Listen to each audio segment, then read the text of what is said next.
Rain fell hard over the valley, turning dust into rivers of mud and painting the world in shades of gray.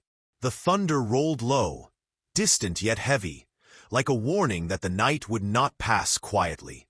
In the blur of the storm, a lone horse stumbled down the ridge, a chestnut mare, soaked to the bone, her eyes wide with panic.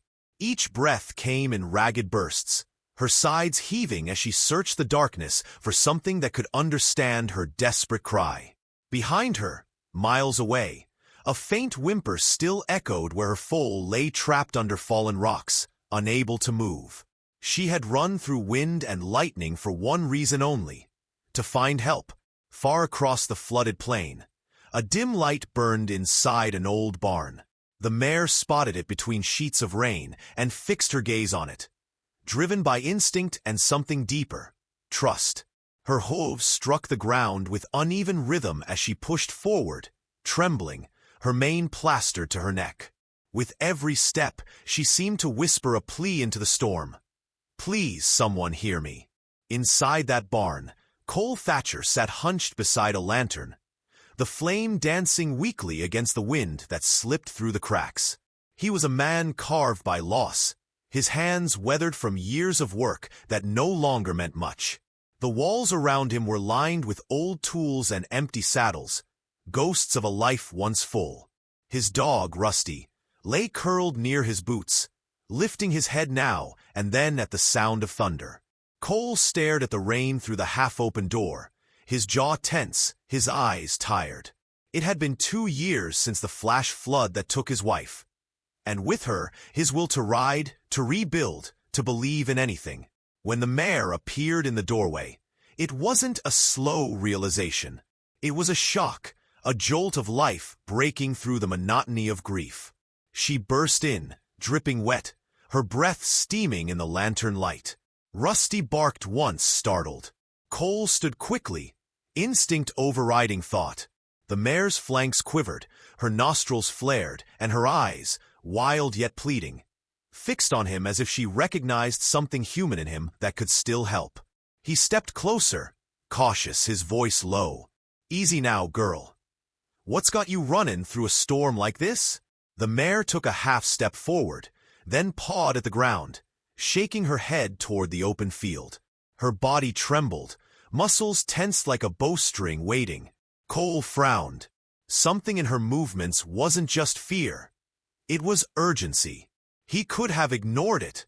He could have shut the door, gone back to his silence, told himself the world didn't need his help anymore. But there was something in her eyes, a reflection of the same pain he'd carried, the same desperate need to save what could still be saved. Cole grabbed his jacket and hat, slung the saddle over his shoulder. "All right," he murmured, half to her, half to himself. "Show me where." The mare whinnied softly, spinning back toward the storm, her hooves splashing through the puddles outside. Cole followed, pulling the reins of his old horse from the post. The air smelled of wet earth and electricity, and the wind cut cold through his coat. As they stepped out into the dark, lightning split the horizon in two, revealing the endless stretch of valley ahead. For a moment, he hesitated, staring into the storm that had taken everything from him once before. His fingers brushed the worn leather of his saddle, and he exhaled slowly. "Not this time," he whispered. Then he mounted up, urging his horse forward. The mare glanced back once, as if to make sure he was coming, then broke into a gallop, leading the way through the sheets of rain. The sound of hooves against soaked earth echoed between thunderclaps. Rusty barked faintly from behind as they disappeared into the night. Somewhere beyond the ridge, the trapped foal let out a faint, frightened cry carried by the wind.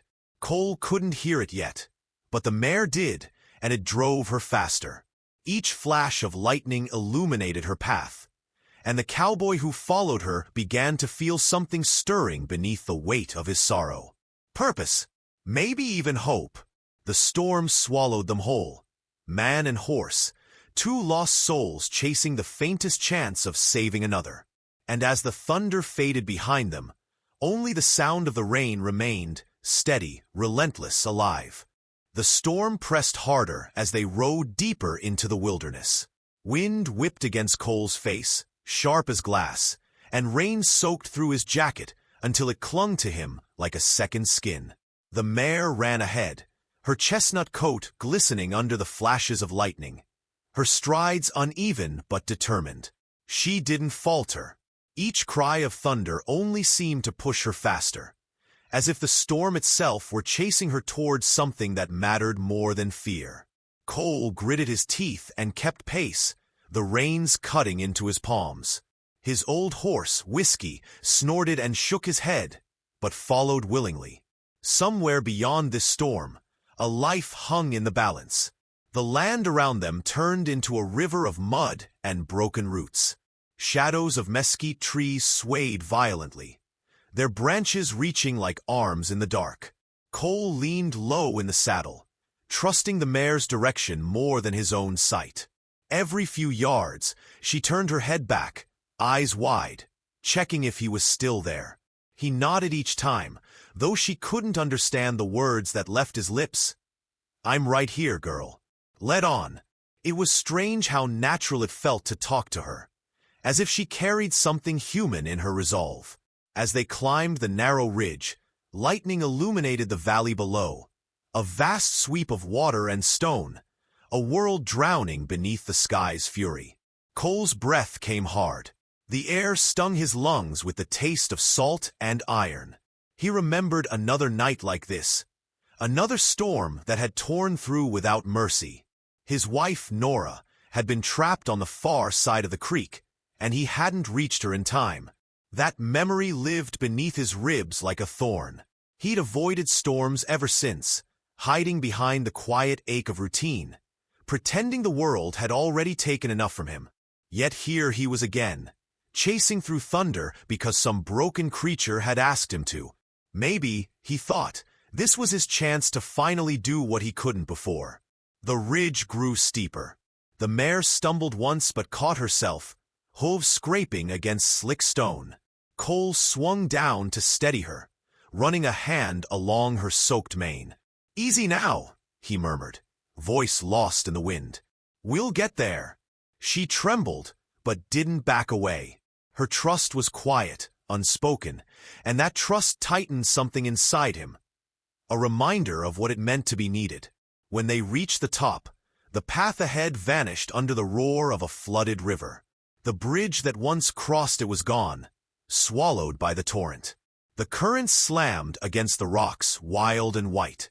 The mare stood at the edge, pacing, her ears twitching toward the far bank. Then a faint sound carried over the storm. A cry, high and thin, almost lost in the wind. The foal! Cole squinted through the rain and saw a flicker of movement, a small shadow struggling on the opposite side. "There you are," he whispered. He scanned the river. There was no way across but through. His pulse thudded in his throat. "All right," he said, more to himself than anyone else. "We do this together." He guided Whiskey into the water first, muscles straining against the pull of the current. Cold bit into his legs, and his heart hammered as the depth rose to his chest. The mare plunged in beside them, snorting, her eyes wild but fearless. Waves slammed against her flank, but she pushed forward, driven by something pure and ancient, a mother's will. Halfway across, a log surged down the current, striking Whiskey's side. Cole barely kept his balance, gripping the reins with both hands. The mare turned sharply, pressing her shoulder against his horse, helping them regain footing. For one fleeting moment, their strength moved as one. Cole shouted over the wind, "You're a miracle, girl!" Then they reached the far bank, collapsing against the mud, soaked and shaking. They rested beneath a narrow ledge of rock, rain pouring in a silver curtain beyond. The mare stood close to him, steam rising from her body. Cole reached out, brushing her neck gently. "You didn't give up back there," he said softly. "You kept me standing." His voice cracked. "Guess I needed that more than I thought." She turned her head slightly, eyes calm, unblinking. In her gaze, there was no fear left, only trust. For a moment, neither moved. The storm raged on. But something inside Cole began to steady, like a fire coaxed back to life. Then, through the veil of rain, the faint cry came again. Closer this time, desperate but alive. Cole stood, pulling his hat low over his eyes. "Come on," he said, tightening his gloves. "Let's finish this." The mare neighed once, a sound sharp and full of resolve. She stepped out into the rain, leading the way up the ridge. Cole followed, his shadow merging with hers in the pale, lightning glow. The night no longer felt like punishment. It felt like a test. And for the first time in years, he was ready to pass it. The storm eased into a steady drizzle as dawn began to break over the valley. The sky bruised purple and gold at the edges, and steam rose from the soaked ground like the earth was exhaling after a long, painful night. Cole's breath came in clouds as he climbed the final stretch of the ridge, mud clinging to his boots. The mare was just ahead, her flanks streaked with grime and rain, her movements slow now but purposeful. Every few steps she paused, listening, searching. Then came the sound they'd both been chasing through the dark, a weak, trembling whinny. The foal. Cole pushed forward, heart pounding, until they reached a narrow outcrop that overlooked the ravine below. The sight froze him in place. The young foal lay wedged between two jagged rocks, one leg trapped under a fallen slab of stone. Its coat was slick with rain and dirt, its chest rising in short, shallow breaths. The mother whinnied softly, pacing the edge of the slope, her muscles twitching with panic. She tried to descend once, but the rocks shifted dangerously beneath her hooves. One wrong move, and she could tumble into the ravine herself. Cole crouched beside her, studying the slope. The ground was unstable, slick with mud and shale that crumbled at the slightest touch. His instincts told him it was suicide to go down there. But the sound of that foal, fragile, gasping, pierced through reason. He swallowed hard, his hand tightening around the rope at his belt. "Easy, girl," he said quietly. "We're gonna get your baby out."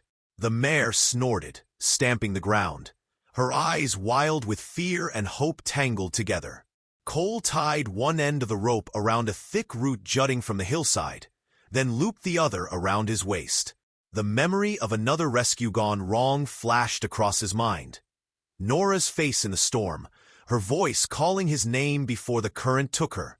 His chest tightened, but this time he didn't hesitate. He tugged on the knot, tested its hold, then began the slow, careful descent. The slope gave way beneath him twice, sending pebbles skittering down the ravine. But he caught himself, heart hammering. The foal lifted its head weakly, eyes wide. "Hey there, little one," Cole whispered, inching closer. "You hang on. Your mama brought help." He reached the trapped leg. It was twisted but not broken. With gentle precision, he pressed his shoulder against the stone and pushed. It didn't move. He braced both hands, gritted his teeth, and shoved harder until finally, the rock shifted just enough to free the foal's limb. The little creature kicked weakly, bleeding in pain and relief. Cole exhaled shakily, wrapping his arm around its neck. "You're all right now," he murmured, his voice trembling with exhaustion.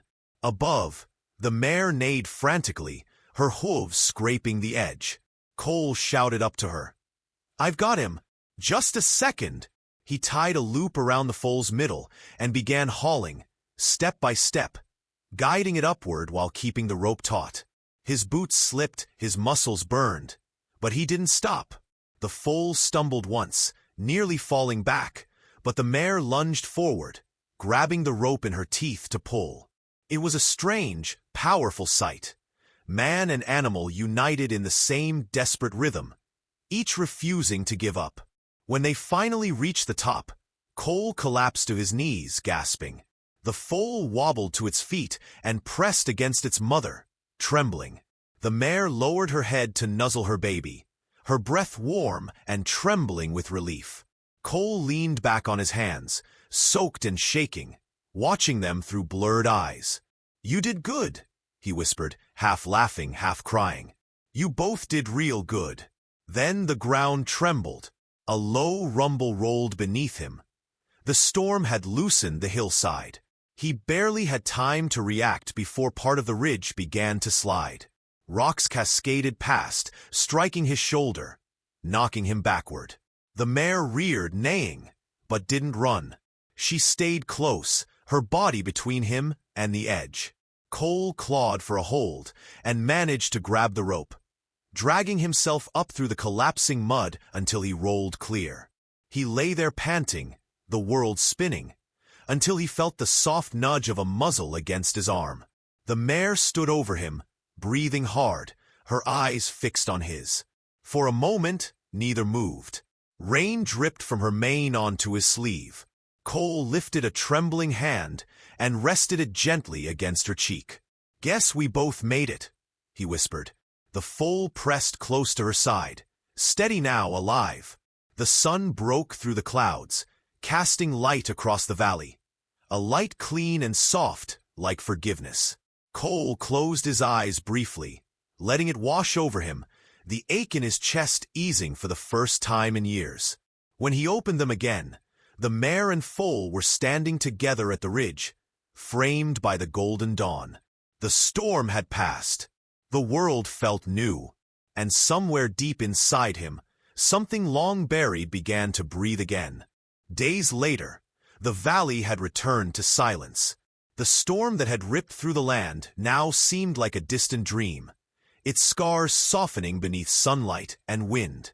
Cole stood at the edge of his porch, his arm wrapped in bandages, a cup of coffee cooling in his hand. The smell of wet cedar filled the air.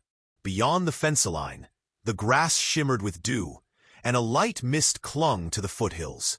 Somewhere, a meadowlark called out, clear and bright. For the first time in years, that sound didn't feel lonely.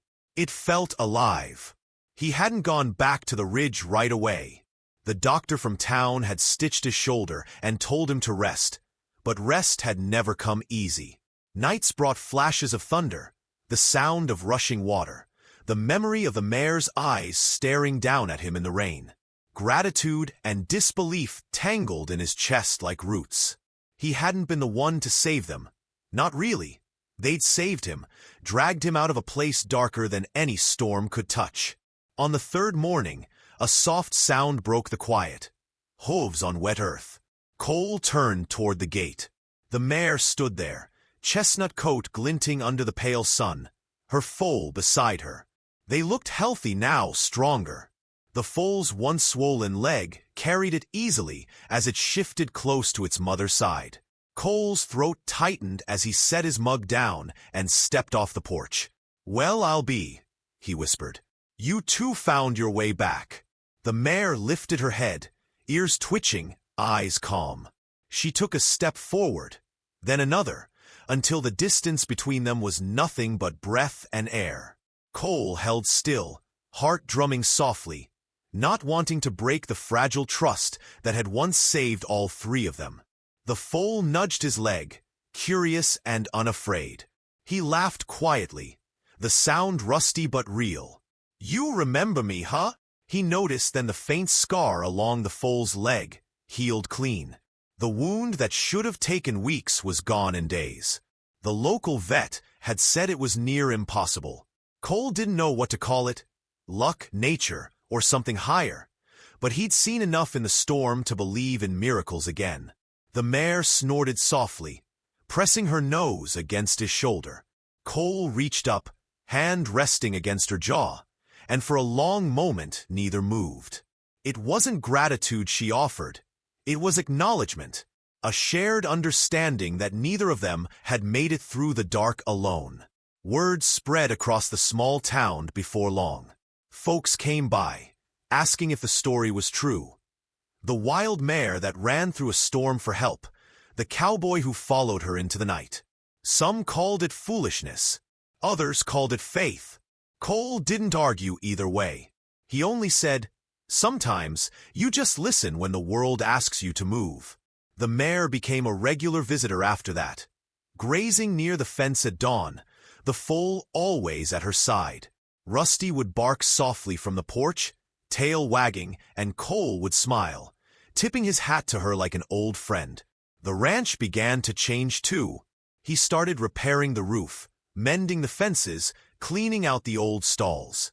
For months, the place had felt like a graveyard, but now it felt like a home again. Sometimes, in the evenings, he'd sit by the corral with his guitar, strumming quietly while the sun slipped behind the hills. The mare would stand nearby, the foal lying in the tall grass, their silhouettes brushed with gold.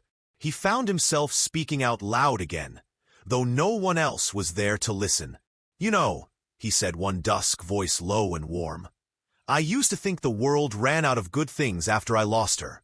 But maybe I just stopped looking." The mare flicked her ears, tail swishing lazily, and for a second, he could have sworn she understood. As the months passed, the story of that night became local legend. The storm that nearly claimed the ridge, the wild horse that refused to give up, and the man who followed her call. They called it the night Mercy found its way home. Cole never claimed credit. He only said that sometimes the ones who seem lost are the ones who lead you back. On a quiet evening, long after the last of the thunder had faded from memory, Cole leaned against the fence and watched the horizon turn to amber. The mare and her foal grazed nearby, their coats catching the last of the light. A gentle breeze rolled through the valley, carrying the scent of rain and wildflowers.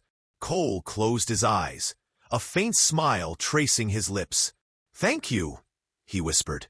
The wind stirred, lifting the edge of his hat, and the mare raised her head as if answering. The foal took a playful step toward him, and for the first time in years, Cole felt whole. The storm had taken much, but it had given him something back too. Not a miracle that could be explained, but one that could be felt. The camera of memory would linger there. The cowboy, the horse, the valley reborn in golden light. And in the hush that followed, a voice seemed to echo through it all, soft as rain after thunder. "Sometimes the miracle isn't what you save, it's what saves you." "You said,"